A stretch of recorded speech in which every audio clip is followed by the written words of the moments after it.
This morning's message.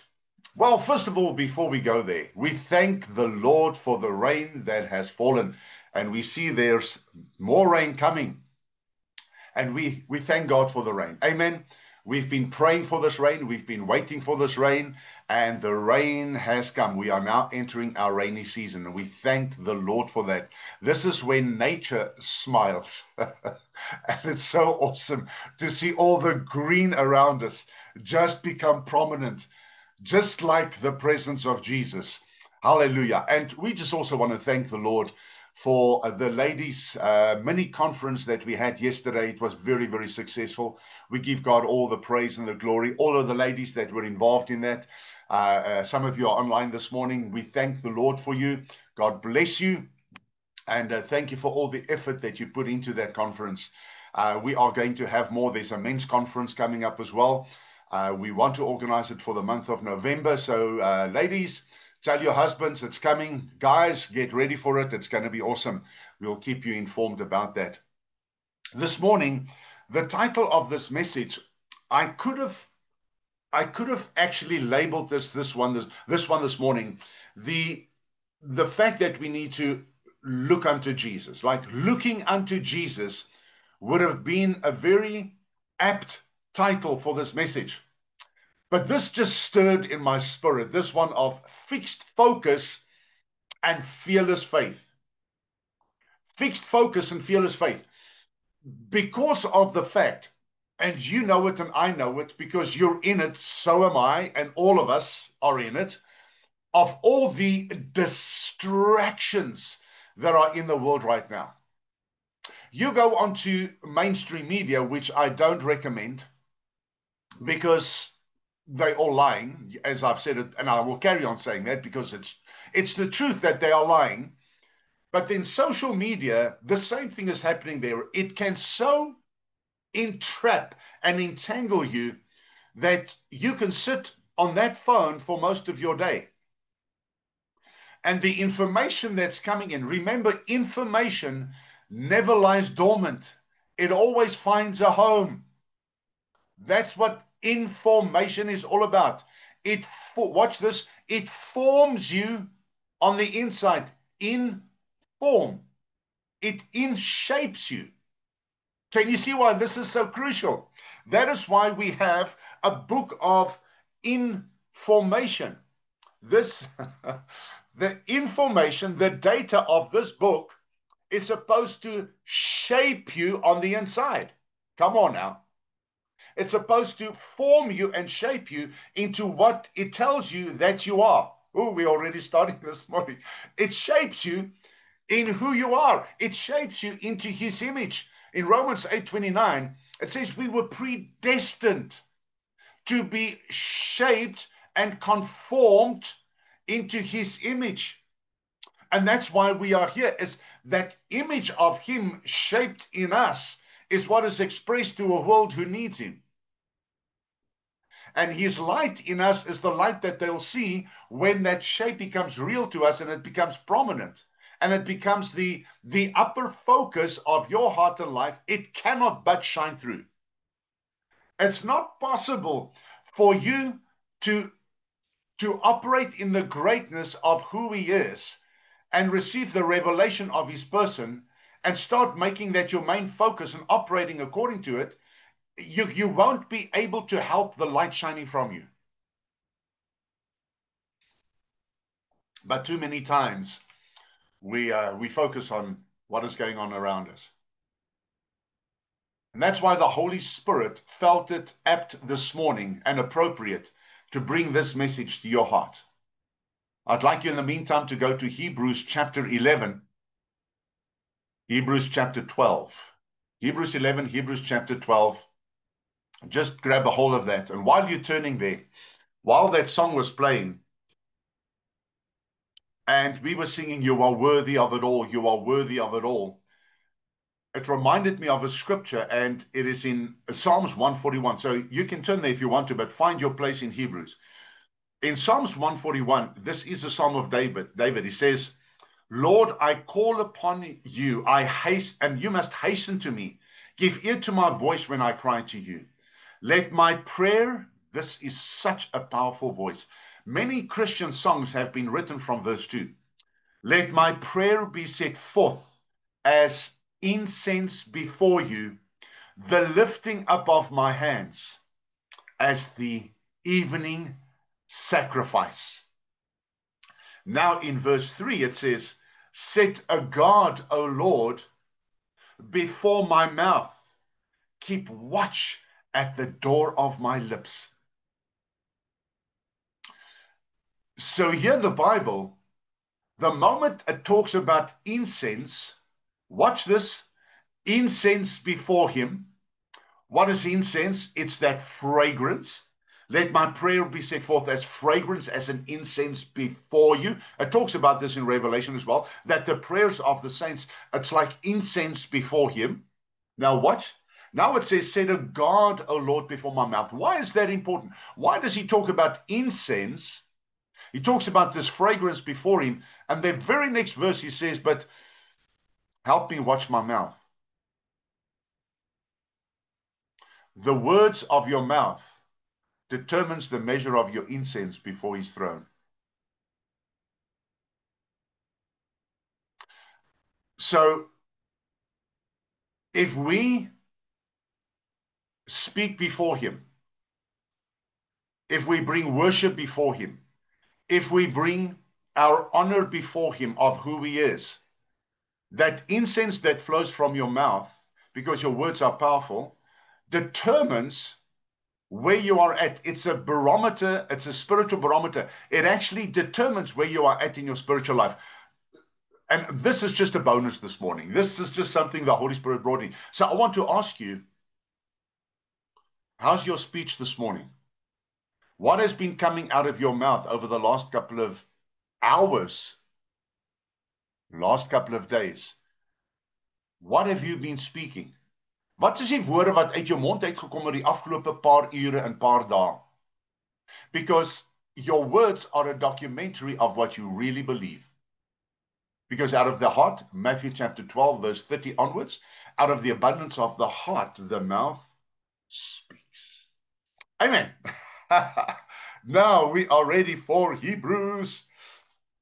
Hebrews chapter 11. Keep your Bible open there.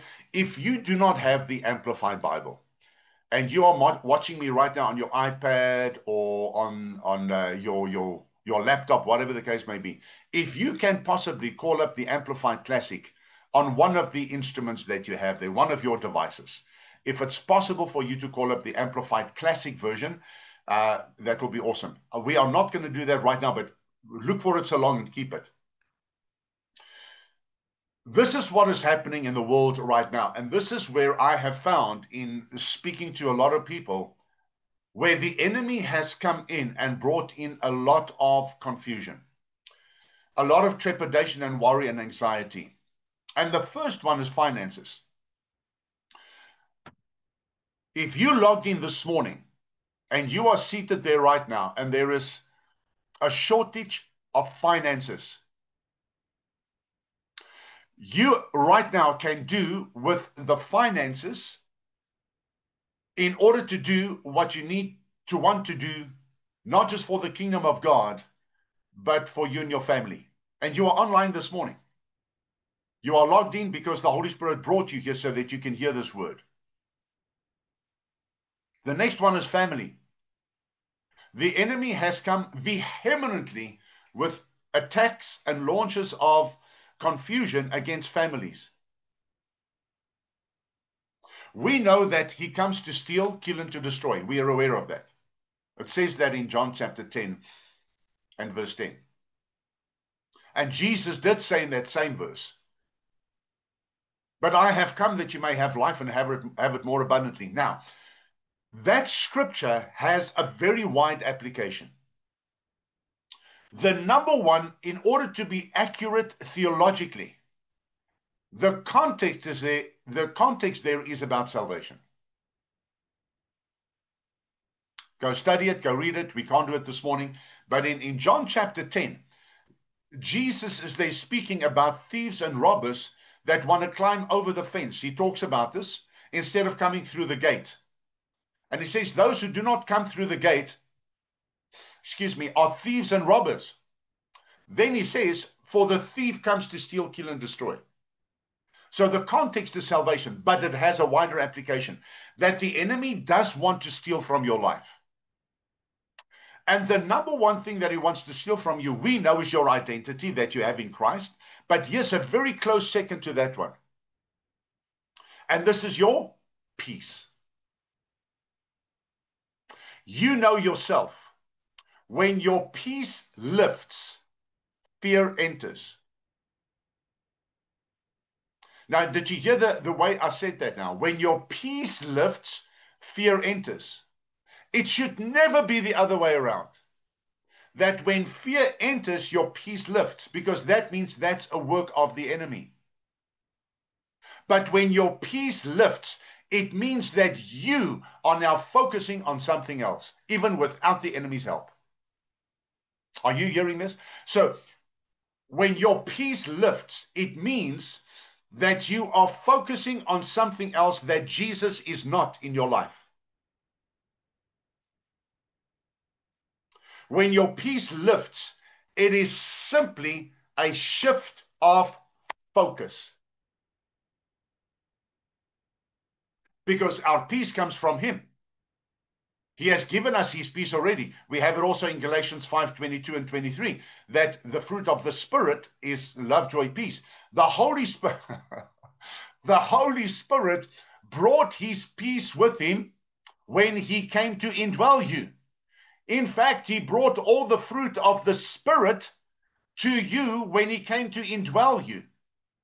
But a lot of the fruit is laying dormant. It's not being cultivated with the help of the Holy Spirit. So when my peace lifts, I have placed my eyes and my focus on the things of this world and not the things in the Word. Well, hallelujah vanoggend. Praise die Here.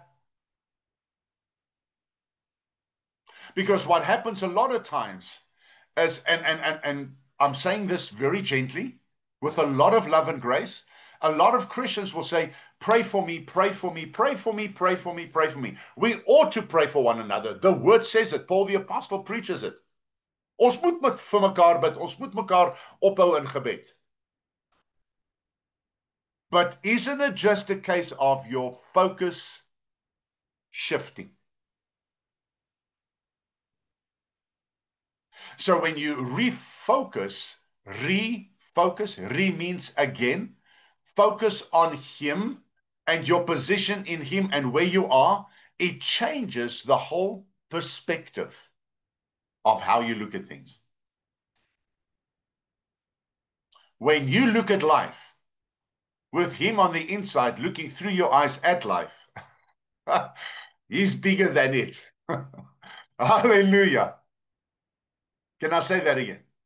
When you look at life through his eyes, looking through your eyes at life, he's bigger than life.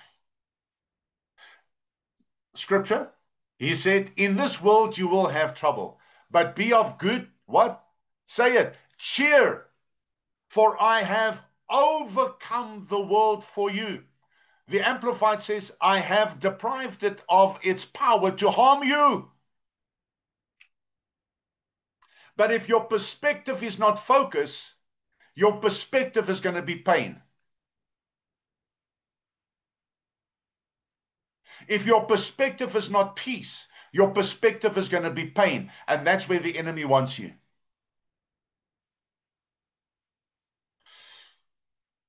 The next one is your future. Finances, family, future. It is amazing how the enemy comes in and he short circuits Christians' lives by giving them a picture of a projected future that's not a reality, it's just a perception, and they attach emotions to it and neutralize themselves in the present. Now, don't ask me to repeat that, but that's really what happens. Is when you project a perceived picture, which is just a painting, it's not reality, and you attach emotions to it of something that hasn't happened. Fear becomes the base of that and the foundation of that, and you are neutralized and short-circuited right now in the present. Where does God want to be with you? In the present. Come on. Have you ever thought about this? Excuse me. Have you ever thought about this? The devil was in your yesterday. Now get this.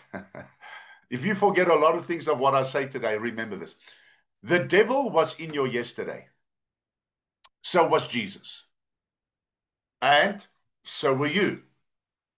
You were in your yesterday. So was Jesus. So was the devil. The devil is in your today. God is in your today. And you are in your today. What about tomorrow? The devil is not in your tomorrow yet. You are not in your tomorrow yet. Who's the oh, I love this. Who is the only one who is in your tomorrow? God. He's in your tomorrow. He's already completed things in your life. Hebrews 46:10, Isaiah 46:10, Isaiah 46:10. He's already in your tomorrow. He's already completed things in your life. In your tomorrow, in the future, in his mind, which is limitless in time because he's not limited by time. He lives outside of the realm of it, yet he empowers every second of it. But being outside of the realm of time, God now is waiting for you to come into his tomorrow, which becomes your tomorrow. But if your focus is on him for your tomorrow, it means that the devil is already losing a foothold when your focus is on God for your tomorrow. Because that means that your perspective and your perception is going to be focused by faith and not by fear. Because fear paints a picture that puts God out of the picture. Faith paints a picture, it does plant it as well. Faith paints a picture that puts the devil out of the equation. Can I say that again? That's important. I just feel that in my spirit. Fear paints a picture that eliminates God out of the picture. Faith paints a picture that eliminates the devil out of the picture. So then I'm going to ask you this morning, which one do you want? Are you going to focus on fear or are you going to focus on faith? All three of those that I mentioned, finances, family, and future. The enemy wants it to be grounded in fear, which means it's going to challenge your faith. God wants you to have it grounded in faith. That's going to challenge the fear. You see, where you place your focus determines the level of your faith. Oh, amen. Can I just jump way ahead and give you the bottom line conclusion of where you should be? If I say there where you place your focus determines the level of your faith, then place your focus, here's another F, on the finished work of Jesus on the cross. That's the strongest foundation for your faith. The finished work of Jesus is the strongest foundation for grounded faith. You will not be moved.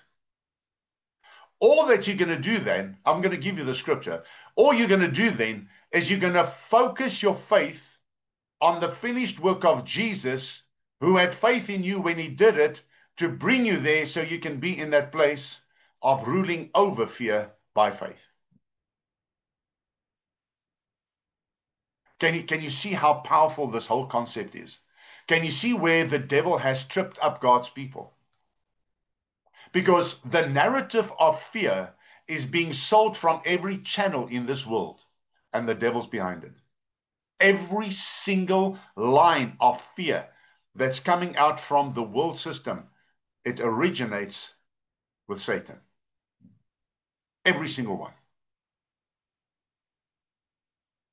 The Bible says fear has torment. It will torment you.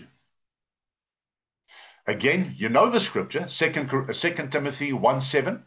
God has not given us a spirit of, say it with me, you know it. God has not, let's make it personal. God has not given me a spirit of fear, but of power, love, and a sound mind. If fear is a spirit, then power, love, and a sound mind is what the Holy Spirit brought with him. You just haven't locked into it completely, which means it's a revelation inside of you from the Word of God, which is heaven's reality. You have to tap into it and draw from it. And I want to ask you this morning, have you been drawing from that? Because it's filled up with power, love, and everything that's needed for a sound mind comes by the Holy Spirit. Today, we are called into the fellowship of fixed focus.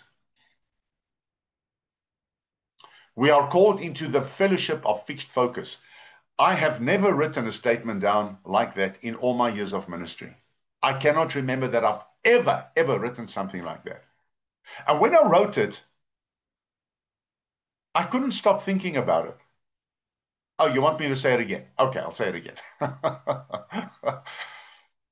Today, we are called into fellowship of fixed focus.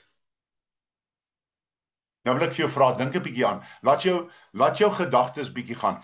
Your imagination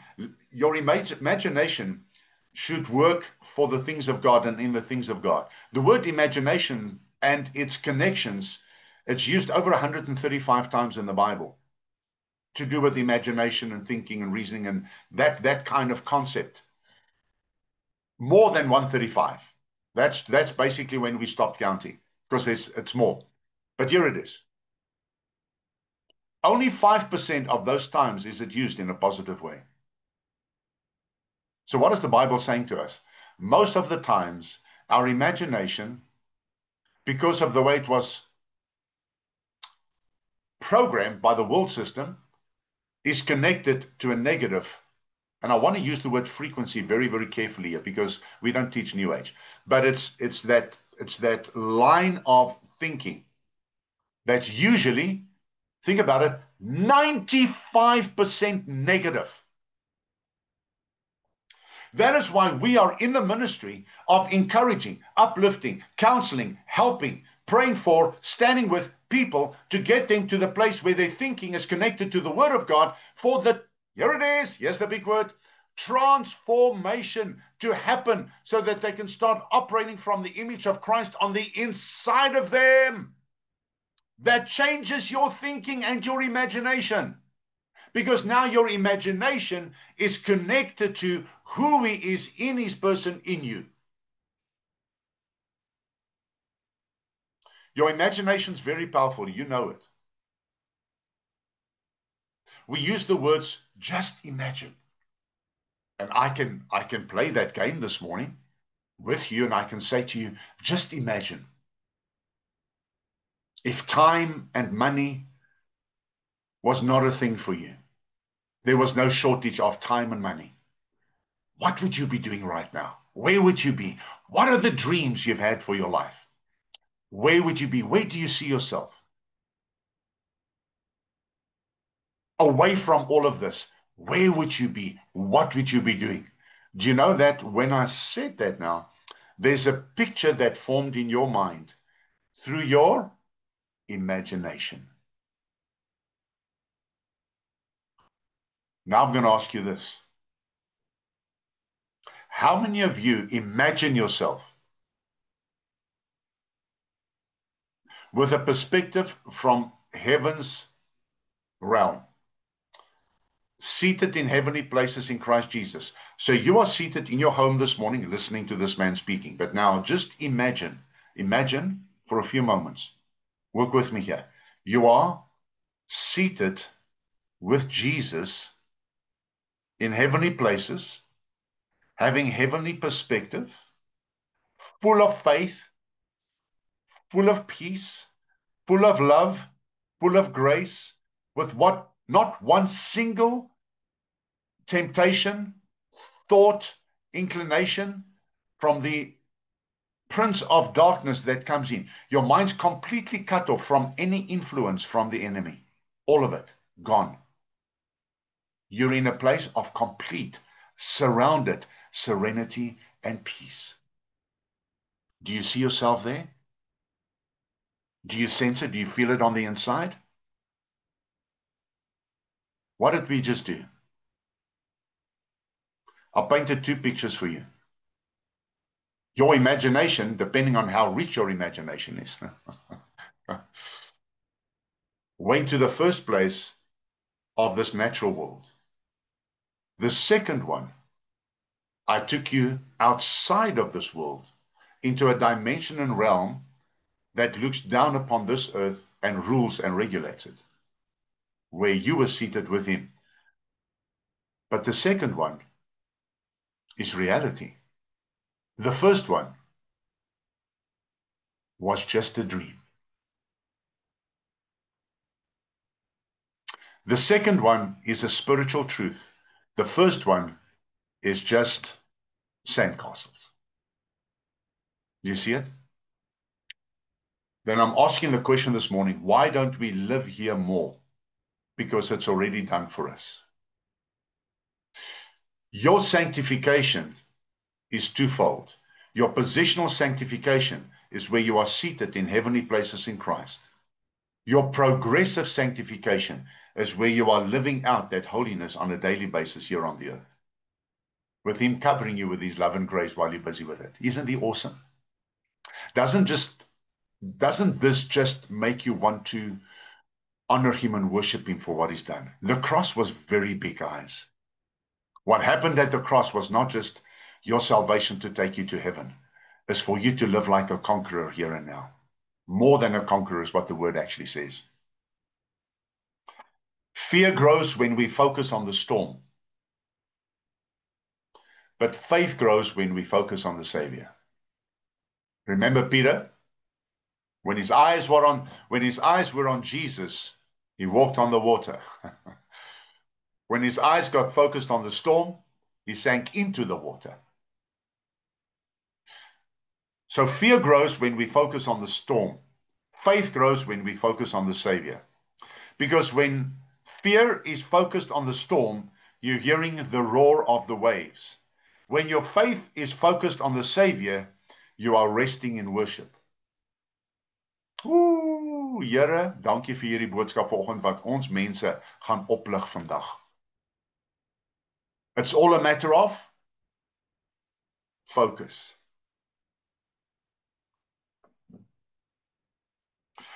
Your faith grows when you focus on the Savior, because it's in waiting, it's in the Word, and it's in worship where you live out the revelation of who He is.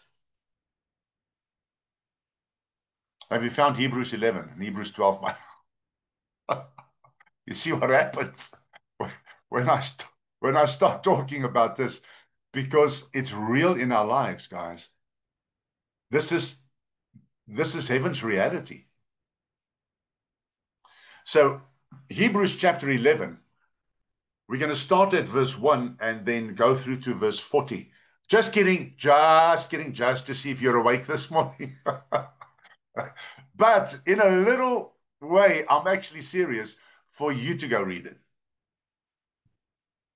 I wish I could be in the room right now and say, how many of you will go and read Hebrews 11 now before lunch? Ladies, put City Scarboat and then go and read Hebrews 11, okay? Because Hebrews 11 is going to stir your faith. You're going to feel grounded and strong again when you read Hebrews 11. I'm going to read the last verse of Hebrews 11. Because God had us in mind and had something better and greater in view for us, so that these heroes and heroines of faith, should not come to perfection apart from us, before we could join them. Now that in itself is a sermon in again, John chapter 15. It talks about all of us being engrafted into the vine who is Christ. So together with them, we inherit the kingdom. We are joined as one in Christ. Then verse 1 of chapter 12. You never start a sentence by talking to somebody with the word therefore unless something was said before. That's just grammar. That's the rules of grammar. If I say to you, therefore, you're going to say, therefore what? Portita, what did you say before that? So, because of the fact that these heroes and heroines of the faith have done what they did in Hebrews 11, which is the hall of fame of faith.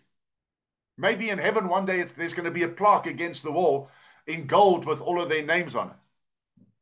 So then in chapter 12 it says, therefore then, since we are surrounded by so great a cloud of witnesses, and some have interpreted this that they are looking through the clouds at us here on the earth, and that's not what that is saying at all.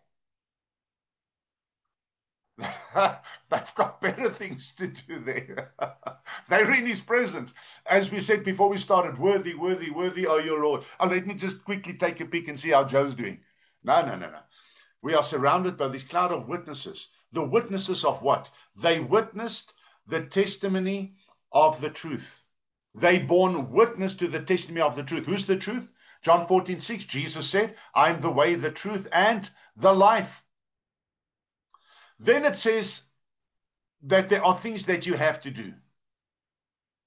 You have to strip off and throw aside every encumbrance and unnecessary weight.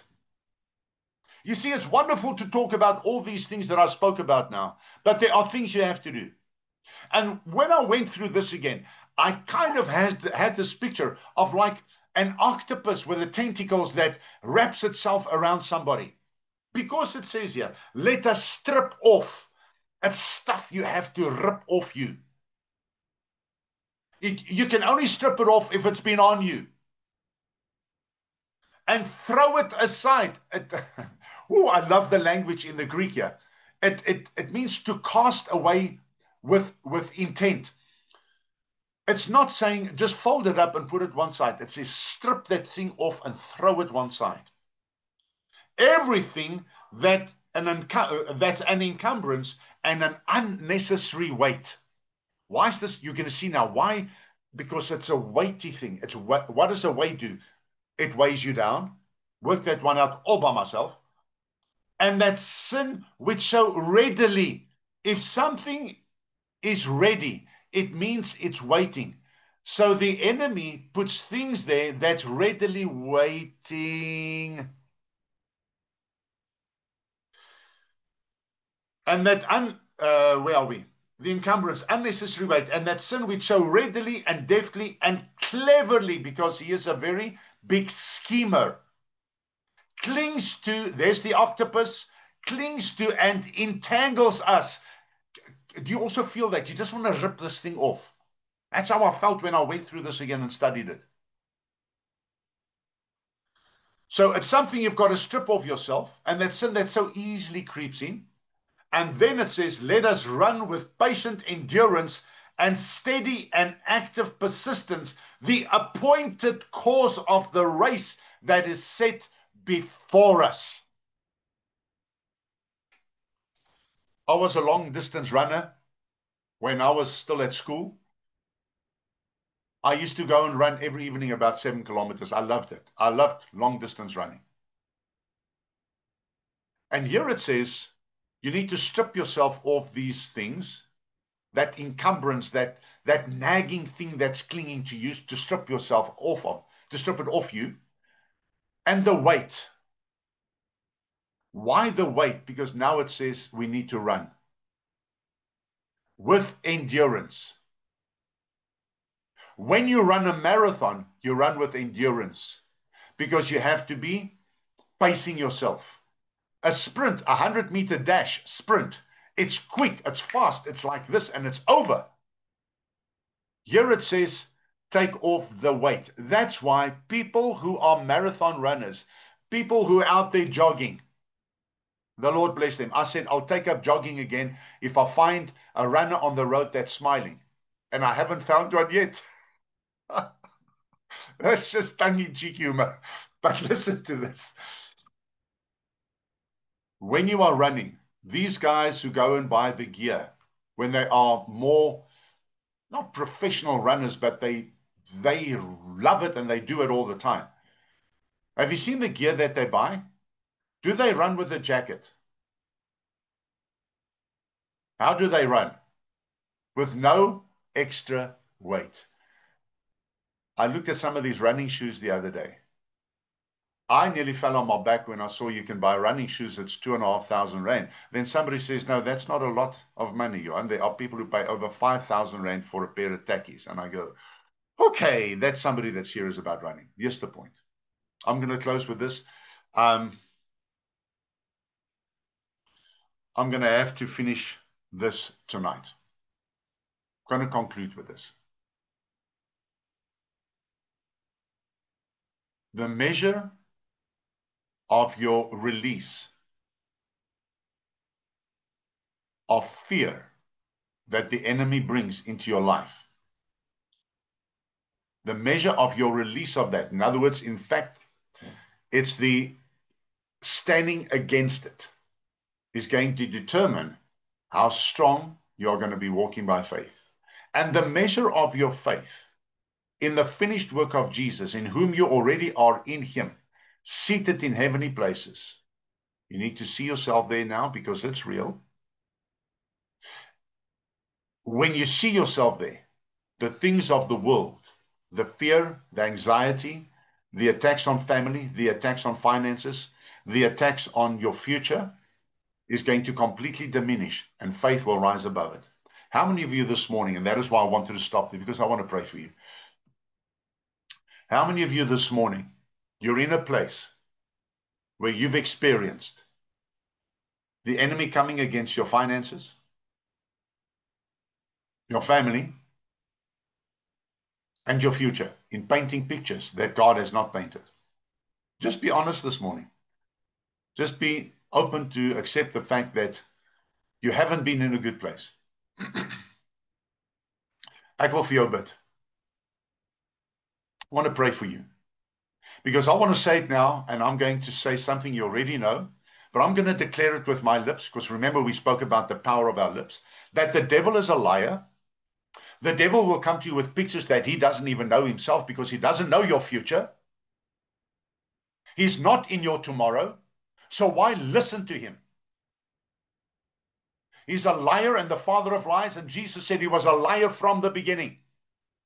So this morning, where you are seated there in your home, you were supposed to log into the service because Jesus has something for you, and that is to reconnect you. You need to be reconnected this morning to everything that he's done for you.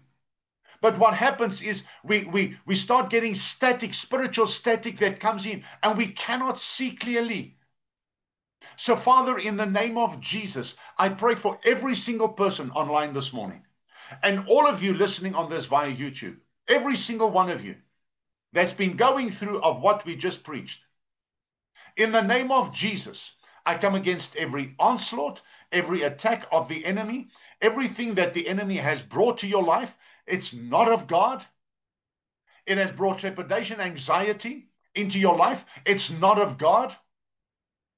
It is anti the kingdom of God. It is anti the throne of God. And this morning, just like all of us who are praying for one another right now, we are bringing you and we are putting you before the throne of God in Hebrews chapter 4:16.